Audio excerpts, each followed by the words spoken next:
It's been nearly a year since the lives of Brianna Ghey's family were changed forever after the 16-year-old was murdered in a park in Warrington.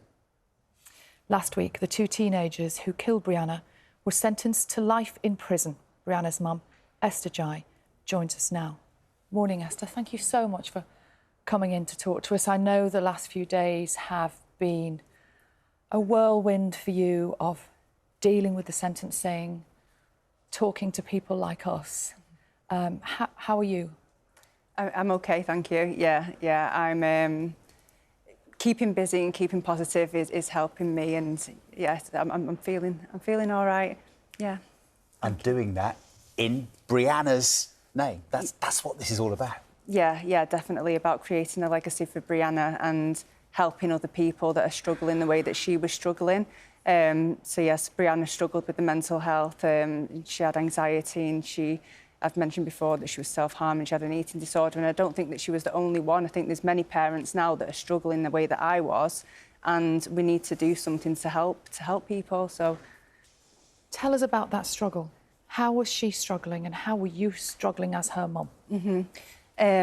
So Brianna was so complex. She came across as being really outgoing, and she was outgoing, she was confident, she was lively, she loved going on TikTok and doing the videos and getting the likes. But on the other hand, she was struggling with the mental health, and as a parent, that's really difficult to deal with. There is a lack of support out there, and I think it's due to underfunding, and it's also due to so many other people struggling that there's just not the resources there to help people. And yeah, it was difficult, and I think I've mentioned before that I kind of blame myself for the struggles that she went through. But it was just I tried my best to try to help her, but it was just so difficult, and I think we need more support there. You were mentioning that she had an online persona, didn't she? She had a lot of followers online. How much a part of her daily life was the internet? Was that phone in her hand? Yeah, she was completely obsessed. I would say that she was addicted to a mobile phone, as so many people are, even adults now. It was a constant battle between me and her, like me trying to monitor on her phone and trying to limit it as well, because I feel like that actually impacted her mental health as well. So yeah, it was a bit of a struggle between me and Brianna. It was the cause of many arguments. Well, and there will be parents across the country right now watching this saying, Esther, I hear you, because this is a conversation going on in every home in the country. Yeah, definitely. And that's why we've brought in a petition to get mobile phone companies to take more responsibility for children's welfare, because I think that the online safety bill is a step forward, and it's a talking point as well. But I think, like mobile phone usage, you can split it into two areas. There's the welfare aspect, and then there's also the mental health aspect. And when you're on your phone constantly, you know that it impacts your mental health. So the way that it affects young people, it's going to affect them much greater than us. So what's the change that you would like to see? So I would like to see mobile phone companies take more responsibility. I would like to see the law changed so that children only have access to children's mobile phones. That could look exactly the same as an adult's mobile phone, but without the ability to download social media apps. And if there is software available already, schools use it, and we could link it up to a parent's phone, and if any words are being searched, like the words that were searched during up to the running up to Brianna's death, it could be flagged up on a parent's phone, and then parents are aware of any concerning things that children are looking at. I think in the last few minutes, Rishi Sunak has been asked about you and about your campaign on the BBC, and I think we can hear from him now. First thing to say is my thoughts are with Brianna's family. I mean, unspeakable, awful act, and all our thoughts will be with them. And obviously you can't change the past, but hopefully the recent sentencing, provides some sense of justice. I think the other thing to say is actually how Brianna's mother has responded in the face of this tragedy with empathy and compassion, I think is quite frankly extraordinary.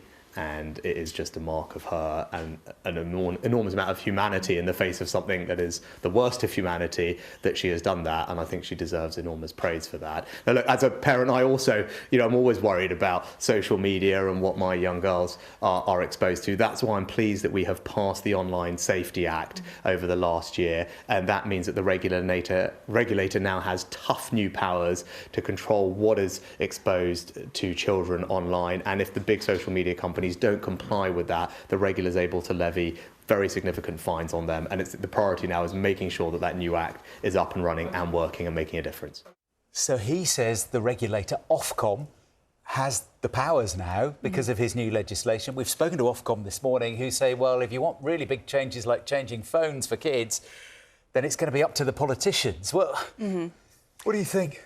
Yeah, as I said, that I think it's a step in the right direction, but I don't think it is going to be enough. And yeah, also it's the welfare of the children and what they're looking at, but also the mental health side of it as well. If children are scrolling through social media that is safe for children, they're still going to see people's unrealistic, perfect lives, and that's going to impact how they feel about their body image and how they're coming across, and they're still going to be suffering with anxiety and depression and insomnia from looking at screens.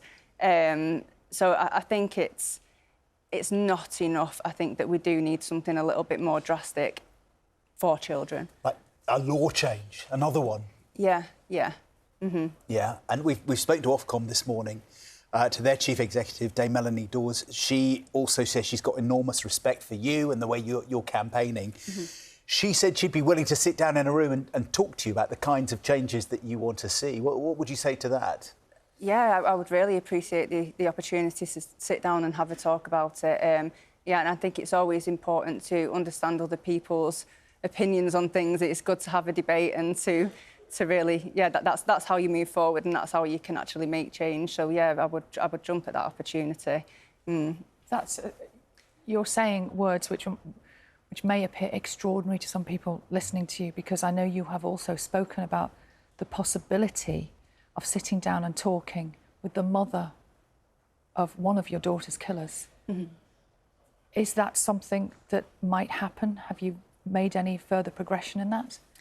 I haven't made any further progression, but yeah, I am willing to talk because I want to understand how it was for her.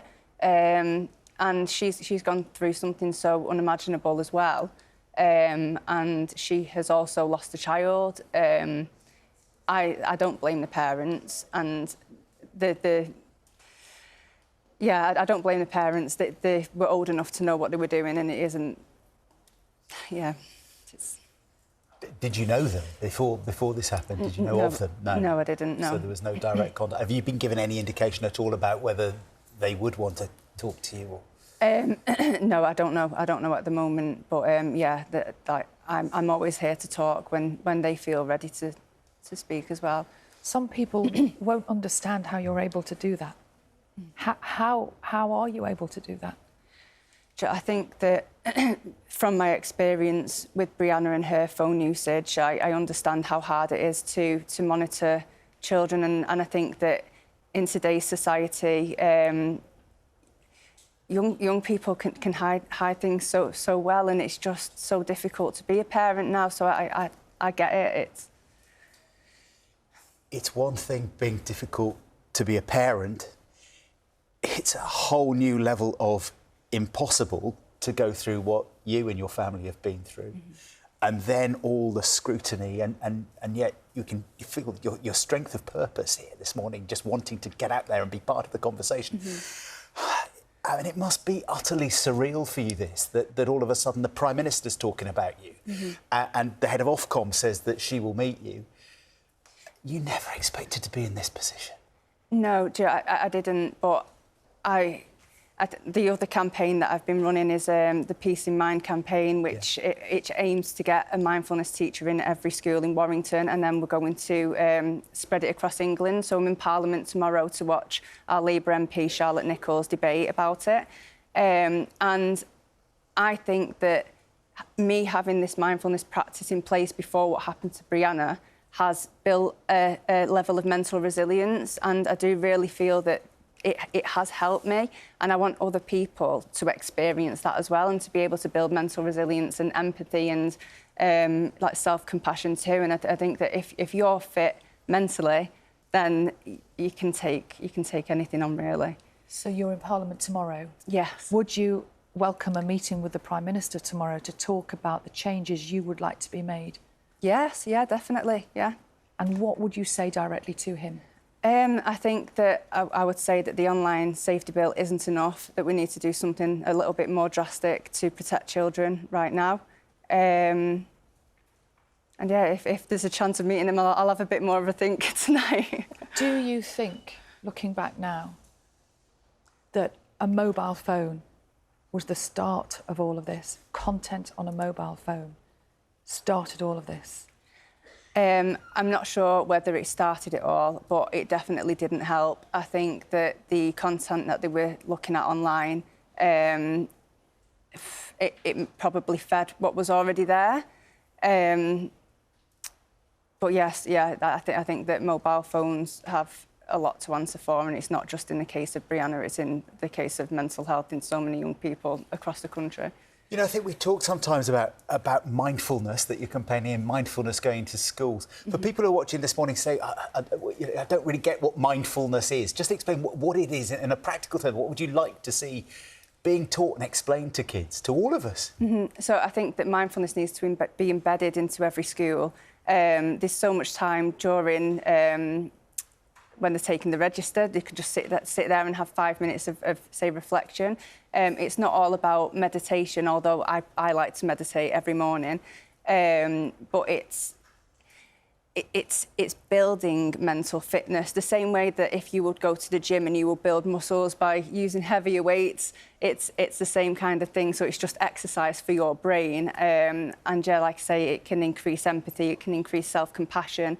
And I think mental resilience is such a big one because we're not feeling very resilient at this moment in time. I bet. And that kind of meditation, that kind of mental health workout you're talking about, you do yourself. Were you doing that before Brianna was killed? Is that something that's been part of your life for a while? Yeah, so I've been practising it on and off for about probably over 8 years now.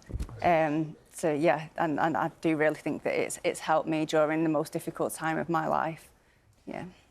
Esther, thank you so much for talking to us today. I know lots of people watching will be, staggered by your resilience and your empathy, and I promise you we will be talking to Number 10 today to find out if the Prime Minister is available to see you tomorrow. Thank you. Thank you for having me on. It's been a pleasure. Well, thank you so much. We're amazed by you. Thank you so much. Thank you. Now, it is just coming up to 8:30. You're watching Breakfast on BBC News. Let's get the news, the travel and weather from our teams around the UK. See you in a second.